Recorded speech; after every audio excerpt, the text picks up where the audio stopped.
Hello, Slicey Dicers. This is Brian with another knife review for you. Today we have the WE Knives Streak. This is the 818 model. This particular one is the 818F.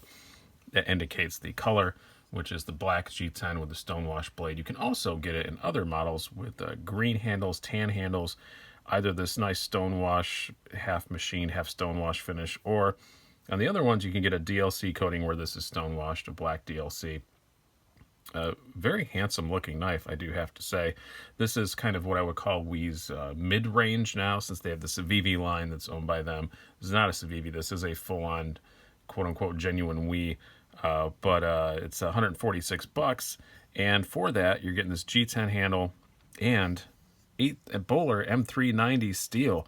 You know what? I've had this for a couple of days. I haven't looked to see where they mark M390 on it. This is always kind of a fun thing with WE now, is find the mark.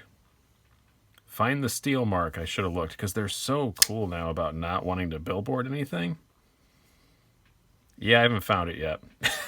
But it's M390. Maybe by the end of this video we'll find it. But I do like that they don't put a lot of billboarding on the blades, or any, I should say, anymore.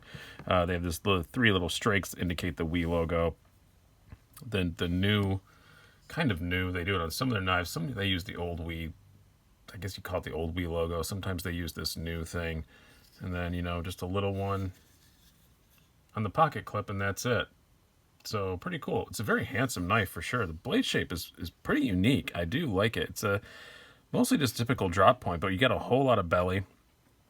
This is a full size EDC knife, I would call it anyway. You're getting a full full almost, damn near full 3.5 inch blade, 3.45 inches. You know what? Let's just go into some stats and some size comparisons. I'm going to save some to the end, because we're going to talk about where this fits in the WE line a little bit, because you do have the higher end, you know, $250 and up WEs. You have the Civivis that are, you know, $42.50 or $68. And we're going to talk about where this fits in there a little bit, but let's just do some overall stats. First of all, I'm going to line this up against the line so you can see these are 1/2 inch squares. You have an overall length of dead on 8 inches. Blade length, as I said, 3.45 inches. Handle thickness of 0.13 inches. Blade thickness of 0.13 inches. Handle thickness of 0.56 inches. So it's a little bit thicker than normal handle, but not crazy. Weight, pretty good. 3.8 ounces. Not bad at all for a knife of this size. I wouldn't call it a lightweight, but it's definitely not a tank either. Size comparisons. Let's start off with some non-WE products. First of all, we'll start off with our usual standard. We have your Spyderco Paramilitary 2. Line up the pivots here. Extremely similar. And also, this is a Knife Center exclusive crew wear polished G10 version. But when you compare this against the standard one, it's like the standard one's like $130. This is $140. This is begging for a battle to the death. But I don't have a standard PM2. I just don't own one with the S30V. If somebody wants to loan me one to do the comparison, awesome. If not, I'm probably going to do it anyway and just pretend this is a normal one. But I would much rather do it with a real one. So, yeah. If someone wants to loan me a standard PM2, I would love to do a comparison between these two, because I think it's just begging for it. They're both about the same size, very similar, intent of use and all that stuff. Next up, we will compare it to another one of our new standards, because I know everybody's snapping these up. Kershaw Bare Knuckle. Again, very, very similar in overall length and size. Almost even more similar than it is to the PM2. Your Benchmade 940.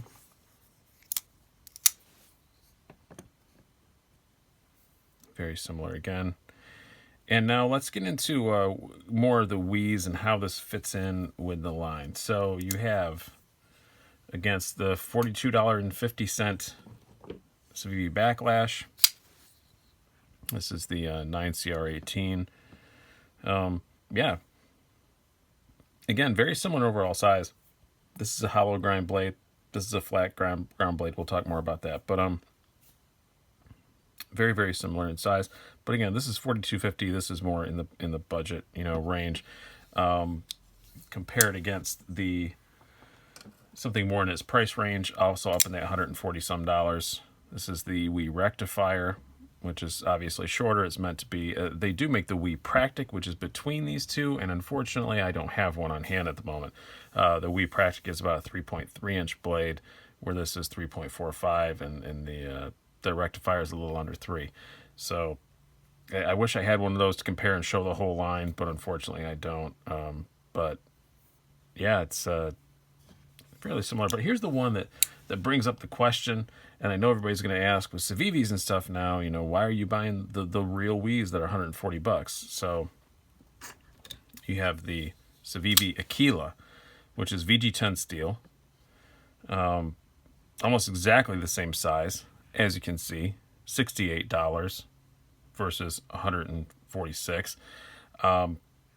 Infinitely better steel here you're getting for sure. I might do a full-on, I'm not going to do a whole comparison now because I don't want to make this video last half an hour, but maybe I'll do a full comparison between these two. If somebody wants to see it, let me know down below. But as you can see, very similar size, very similar in a whole lot of ways, but $68 with VG10, and you have to deal with the gold liners versus $146 with M390 and hidden liners, which brings us to segue. We're going to go into our next thing. How this thing looks. I think I like a lot about one of the things one of the things I didn't like about the Practic was you had to have the blue liners. One of the things I don't like about the Civivis is a lot of them you have to deal with whatever anodized or coated liner color they chose to go with. And I like the gold. I do like the gold on most of the Civivis. The Backlash is blue, but I like the gold fine. But the Practic had the blue liners, and for that price, I just didn't understand why they did that. This one, hoorah! Hidden liners, no colors, and what you can see is black, which is great. And what you can see in there, if you can see in the things, they are milled out, all that stuff. But no, I don't have to deal with the colors now. Unfortunately, Wii still has to, I don't know, something with Wii, they have to find something to annoy me. They still made the screws all blue and the pocket clip blue. Okay, it's all right. It's blue jean blue. If they're going to make it a color, I do like that because I mostly wear jeans, as I think probably 70% of people on this channel, that in daily use, when they're carrying a knife, they're wearing blue jeans. All right, okay, it blends in. Okay, I'll forgive you, but I would prefer that the hardware was just gray and the pocket clip was just gray. I don't know why they go with the blue, but it is a very nice finish on the pocket clip, I do have to say. It is got that kind of almost crackly sort of finish, and Wii's hardware is just the best now. They made a complete 180 from having the worst hardware in the business when they did the star screws to going to this stuff. Quality wise, it's fantastic. It feels even more expensive than the $146, which is saying something for what is basically just a G10 liner lock knife. It feels very pricey. G10 backspacer also, but it's really nicely done. If you're a lanyard hole guy, you got lanyard holes for days, but it doesn't bother anybody. It's put back on the backspacer. It's just, I love the look of the stonewash finish. Stonewash is nice when you're really going to use a knife, because you're going to beat it up. You're going to beat it up. And it's not going to show a lot of wear. I do like that a lot. It is a very handsome knife. Again, I wish it was all just gray. But in this particular one, I love the blue on this one, but especially on the green and the browns. Yeah, I mean, the tan and the green. Yeah, just make it gray. But it is what it is. But overall, I think it's a really great looking knife. And it's a very intriguing looking blade shape. Let's talk more about that blade. As I said, blade stock of 0.13 inches. Super thin behind the edge. Looking at 15 thousandths was the thickest I could possibly measure it. It's very, very thin. It's impossible to show on camera, but it's very, very thin behind the edge. Flat grind / saber grind kind of thing going on. Slices really, really well. It's I have to say, it's pretty good. So good that I don't always do cut tests on video because, and you guys give me crap about it because I think they're insanely boring. But we're gonna with this one because I just want to show how good this thing is. So this is a page of the actually Smoky Mountain Knife Works catalog from a little while ago. This is super thin paper stock, and Yeah, I screwed that one up. When you stop, it doesn't start again. Yeah, this it's great. Really good slicer, super sharp out of the box. Just a great blade. It really is. Now the blade shape itself is a bit different. As I said, a whole lot of belly up front. You're getting a fairly dainty tip up here, I do have to say. But you know, it's not like more of a snapping it off. It's not any worse than like a, well, let's bring it out, the PM2. Yeah, it's a little more dainty than a PM2, but not by much, really, when you look at it. Because this has a little bit of a swedge up there, so you can't really see all of it. But yeah, oh, I got a little. Apparently, I was cutting something that stuck to it. Yeah, not too far off the PM2 as far as that goes. Yeah, look at how much more cutting edge you get though on those two. Yeah, I got to get a regular S30V to do the comparison test for this. Ergonomically, pretty darn excellent, I have to say. That's the first thing that struck me when I took this out of the box a couple days ago. It's just, man, it's just ergonomically, there's no hot spots whatsoever on this thing. Just nothing. It's you can't feel this clip at all. It's just the jimping lands exactly where I want it to. It does have what I'm going to kind of characterize as an emergency front finger choil. Yeah, that was an easy phrase to say. Emergency front finger choil. You can use it. My skinny little fingers, I can, again, as I always say, large hand skinny fingers. I can use it fine. I think if you have fatter fingers, you'll probably still be able to use it if you do it like this. But it's not a what I would call a generous finger choil at all, but it works. But the jimping up here is just, it's perfectly landed. Again, no hot spots whatsoever. It's a very simple handle, which is usually, 9 times out of 10, that's the best way to go. Go with the simple. It's not going to offend anybody. And it's so good. It is an ergonomic, I'm not going to say masterpiece, but pretty close. As I said, the handle thickness is a bit thicker. This is 0.56 instead of the usual, half inch or a little bit under that you usually get. But it really just makes it feel the hand better. I love the handle on this thing. It is fantastic. And again, this is a Wii in-house design. This isn't a collab or anything. Wii's getting really good at the ergonomics and really good at making the very thin blades. Yeah, this is, I really love this thing ergonomically. It's great. There's just enough jimping here on the liner lock to make it super easy to grab a hold of, but not be a thing, when you're really gripping it hard. Some knives put too much jimping up there to make it easy to close, but it makes it painful to use. We definitely did not do that. Next up, as far as the carry goes, I've buried my pants, my little, I put all those knives I was doing for size comparisons over here on top of my little Wrangler jeans I use to show the carry. Idiot. All right, let's talk about that. How does it carry? Not bad. You've got the pocket clip tension is just about right. It works really well. As again, I said, blue jean blue, so if you're wearing jeans, it blends in completely perfectly. It's almost like blue jean camouflage, really. So it works great for that. The flipper tab does stick out a little bit into the pocket, but not crazily so. I'm not going to say this is the best carrying knife in the world, but it's pretty damn good for the size that it is. It really is. For basically a 3.5 inch knife, I think it carries pretty well. Nothing really to catch on here when you reach your hand in and out. As you can see, I always try and squish them down so you can see how much of the pocket itself actually ends here. So you got plenty of room to get your hand by, all that stuff. And again, hit the camera there, sorry. There's no really obtrusive jimping. They did a very good job of fit and finish on here to round off the edges. So nothing that's really going to scratch your hands up, but it does have a flipper tab that sticks out just a little bit. That's that's such a small thing to worry about. Other than that, super, short as far as the height goes. It's a really nice carrying knife. For a 3.5 incher, it's a really nice carrying knife. You just got to be aware of that little, as Nick Shabazz would say, pocket pecker is sticking out, but it's not even that bad. So carries great. It is thick also, by the way, but weight is fine.